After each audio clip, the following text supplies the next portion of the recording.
Hello, आज हम पढ़ेंगे फाइव रिट्स जो कि एक इंडियन पॉलिटी का पार्ट है, जो कि हेबियस कॉर्पस, मैंडेमस, प्रोहिबिशन, सर्शरी और क्वो वारंटो, जो कि ये भाई साहब देखा जा रहा है इनका बहुत काम आता यदि इनको पता होता पहले तो। और एक लास्ट में बहुत ही मज़ेदार ट्रिक हम सीखेंगे। जैसे कि हम देखते हैं एक डेमोक्रेटिक कंट्री के लिए बहुत ज़रूरी है कि वो अपना एक कॉन्स्टिट्यूशन बनाए, और साथ ही ये बहुत इम्पोर्टेंट है वो गवर्नमेंट के ऊपर कुछ लिमिट और डू नॉट क्रॉस की एक लाइन बना के ही रखे। यदि वो नहीं बनाएंगे तो उससे बहुत कुछ हो सकता है। जैसे कि यदि जो सिटीजन्स है उसका राइट इन्फ्रिंज होगा तो वो पूरा ही पूरा फंडामेंटल राइट्स को वो वॉइड कर देता है। सो ये था इंट्रो। फिर आगे हम बढ़ते हैं, जो कि ये कॉन्स्टिट्यूशन की JN पांडे की पुस्तक देख सकते हैं, वही भाई साहब है। और ये फंडामेंटल राइट कहाँ मेंशन है? फंडामेंटल राइट मेंशन है आपका पार्ट 3 ऑफ कॉन्स्टिट्यूशन, जो कि कवर होता है 12 से लेके 35 तक। ठीक है, ये article 32 and the Supreme Court. Article 32 gives us the right that if our fundamental rights are in any ways, and we can directly approach to Supreme Court, जो कि आर्टिकल 32 क्लियरली अपने को अलाउ करता है, जो कि फाइल करते हैं यदि पिटिशंस ये अपने सुप्रीम कोर्ट में, तो फिर इन लोग सारे चीज़ों को यहाँ एक बार इंक्वायरी पे देखते हैं ठीक है कि नहीं, तो फिर वो रिट लगता है।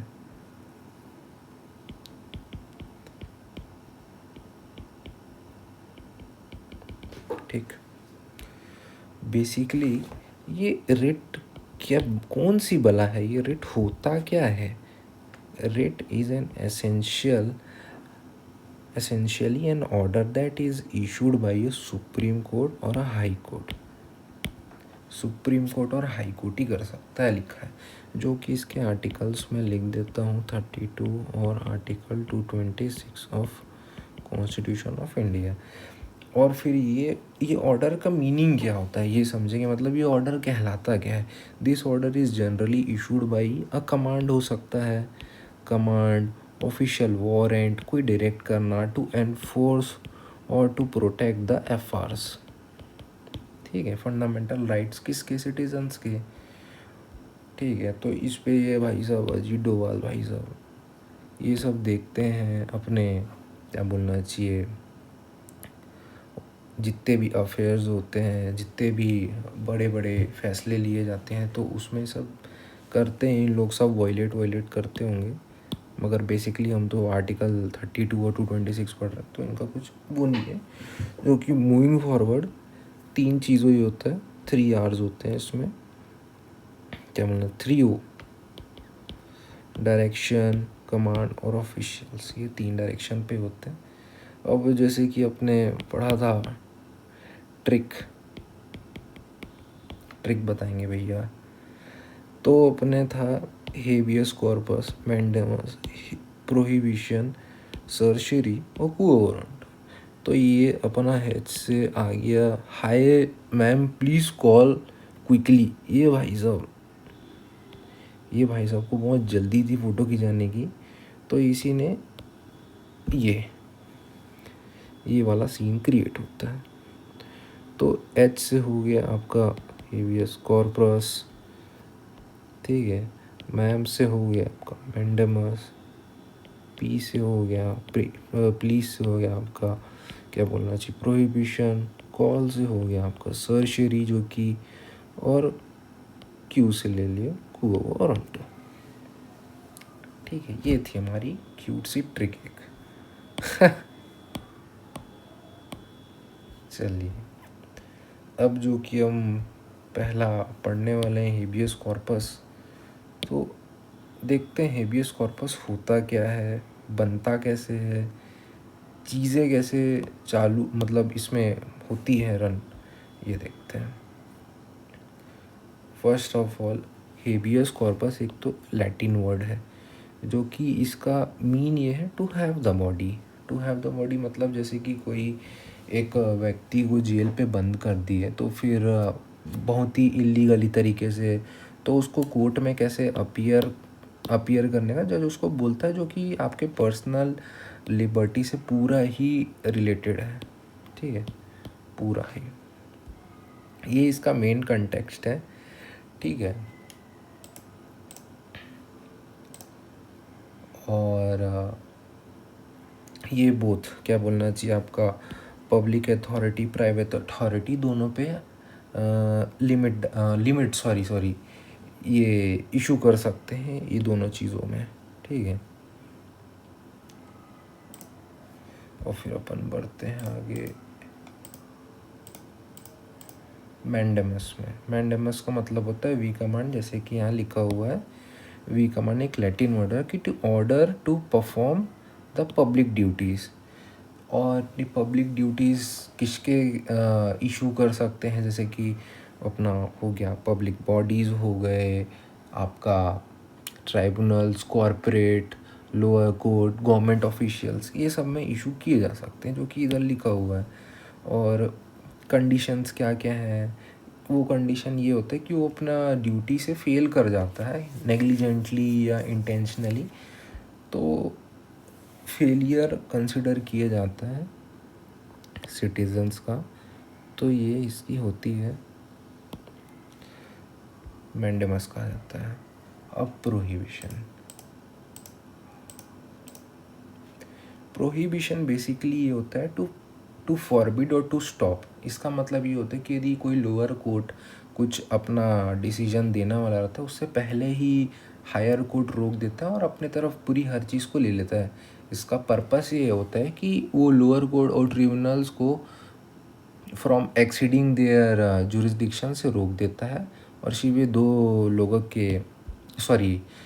दो ऑफिशियल्स के खिलाफ इश्यूज हो सकता है, जो कि लोअर कोर्ट और आपका दूसरा ट्राइब्यूनल। ये हो गया आपका प्रोहिबिशन। किसके खिलाफ नहीं हो सकता, administrative authority, legislative, individual organisations के बीच में नहीं हो सकता है। अब अपन पहुंच जाते हैं क्वो वारंटो। इसको अपन अभी कवर करेंगे। ठीक है, इसको अपन अभी कवर करते हैं। अभी पढ़ते हैं अपन क्वो वारंटो। क्वो वारंटो होता है by what authority, by what authority कि तुम गवर्नमेंट ऑफिशियल की पोस्ट में बैठे हो, कैसे बैठे हो। ठीक है, एग्जाम्पल जज हो गया, आईएएस हो गए, ये सब कैसे बैठे हैं, तो ये सब चीज़ का ये बताता है। यदि ये रिट लगाएंगे क्वो वारंटो का तो बताता है। अब लास्टली हम पहुंच गए हैं सर्शरी टू बी इन्फॉर्म्ड। जैसे कि बहुत अच्छा सा एग्जांपल दिया, जैसे कि एक राहुल है जो कि इसको ऐसे ही किसी ने मैसेज कर दिया नॉर्मली किसी को, कोई युवा नेता को, कि आप कैसे बन गए यहाँ मेयर, मतलब नेता कैसे बन गए, एमएलए कैसे बन गए। तो राहुल को 2 साल की जेल हो गई। ठीक है, तो राहुल को पता ही नहीं था कि उसके साथ तो ये हुआ है। तो राहुल के साथ इनजस्टिस हो रहा, पता ही नहीं था कि कंज्यूमर कोर्ट वाला, जो कि मैंने पुराना एग्जांपल दिया था, क्योंकि मैं भी फिर से बता देता हूँ, क्योंकि कुछ इसने ऐसे ही बोल दिया था, या तो क्या बोलना चाहिए, कुछ ख़रीदा था, तो वो कंज्यूमर कोर्ट पे गया, तो उसका जुरिस्डिक्शन ये नहीं था, तो फिर उसने ये पिटिशन डाली, तो सुप्रीम कोर्ट ने एग्ज़ामिन किया, समझा, तो फिर फाइनली ये भाई साहब को खुश हैं, जो भी रिलीव मिल चुका है, टू बी सर्टिफाइड। उसके ग्राउंड्स हैं, मेनली ये क्या करता है सर्शरी, हायर कोर्ट के जितने भी ऑर्डर रहते हैं, नहीं, हायर कोर्ट ये ऑर्डर देते हैं कि जो लोअर कोर्ट और ट्रिब्यूनल है वो अपने सबमिट करे सारे रिकॉर्ड्स रिव्यू के, जो कि कैंसिल भी कर चुके, जो कि लोअर कोर्ट और ट्रिब्यूनल ये सब ऊपर वाले कोर्ट मांगते हैं। और पर्पस ये है बेसिकली इसका to correct the jurisdictional error अपना सर्शरी का। ठीक है, मेन यही है। और किसके खिलाफ नहीं हो सकता है ये, जो कि आपका लिया है लेजिस्लेटिव बॉडीज़, प्राइवेट इंडिविजुअल्स और ऑर्गेनाइजेशंस, ठीक है। और फिर हाँ, ये बच गया था ना।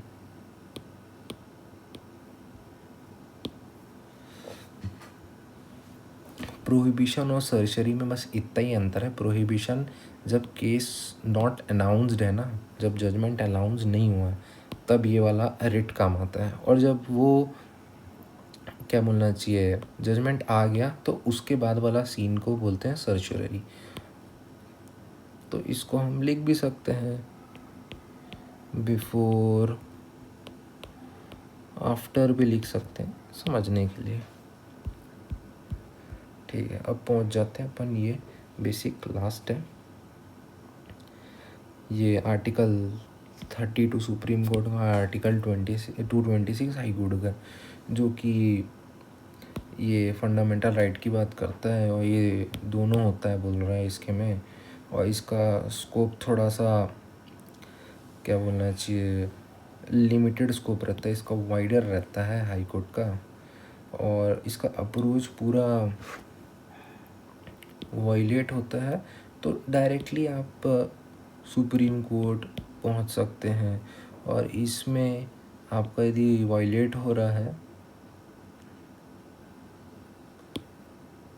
तो हाई कोर्ट में भी जा सकते हैं भाई, पूरा प्रोसीजर से जा सकते हैं, या तो आप बेल वेल का सीन रहता है तो उसको भी आप देख सकते हैं। बेसिकली ये तो आर्टिकल 3 ये डिस्कशन पे होता है। So thank you.